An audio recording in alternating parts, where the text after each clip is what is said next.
Namaste Krishna Rao garu, welcome to IYRTalks English session.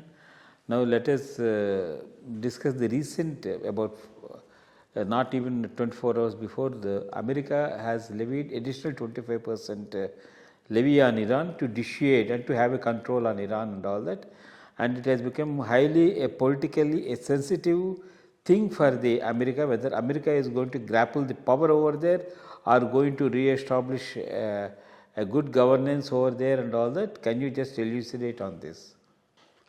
I think if at all there is one place where America should involve, not so much in Venezuela, not so much in Ukraine, but if there is one place, it's in Iran.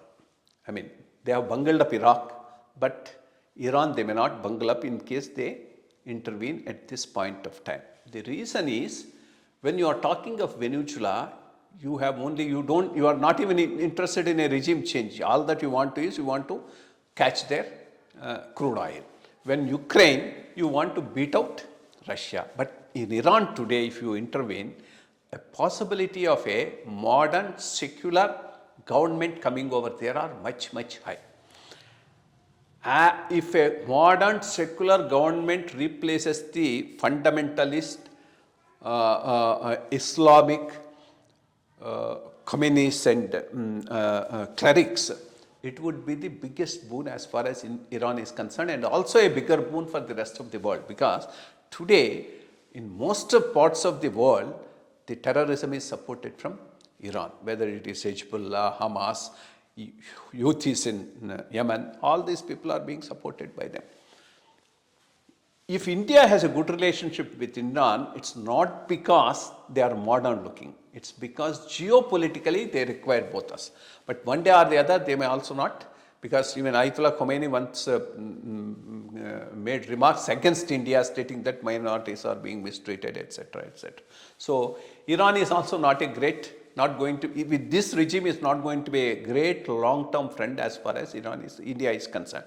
But when Shah Pahlavi was ruling, he was a great friend of India, because he was secular, modern, forward-looking, always traced his roots to his Persian culture rather than his Islamic culture. So that's the thing. Today, if this revolution succeeds, there is every chance of this country becoming modern and a good stabilizer in the Middle East. One more thing is, Zoroastrian religion is not a big religion, but Zoroastrian feeling is very strong in Iran. So if regime change can happen, maybe there can also be a large scale religious conversion back to Zoroastrianism, which is their main religion. Because after all, it is the Arabs who brought Islam there and by sword established it on an existing, highly developed religious system, which was at the backbone of big empires which Cyrus and Darius and others have ruled.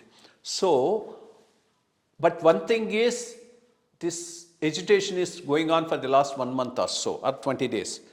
Such agitations won't last long. If it continue for long, it becomes easy for the regime to suppress them. So if at all America wants to intervene, maybe this is the most opportune time and get a regime change. But once they get a regime change, the worst thing about Americans is they put a person who is worse than the one who is already ruling, wherever they interfere. That should not be the case. They should allow democracy to take deep roots. They should not look for their short-term immediate gains and put somebody there and start supporting him militarily, and allow him to stabilize and then have a proper democracy, voting, so that long-term stability comes to Iran.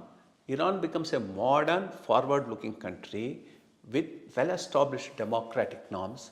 Then it can be a strong anchor for peace in the Middle East. And a modern, forward-looking Iran is always in the best interest of India also, because as history tells us, when Shah was there, we had the best of relations. It's really a desirable thing which you have told us. Let's hope that it happens. Thank you.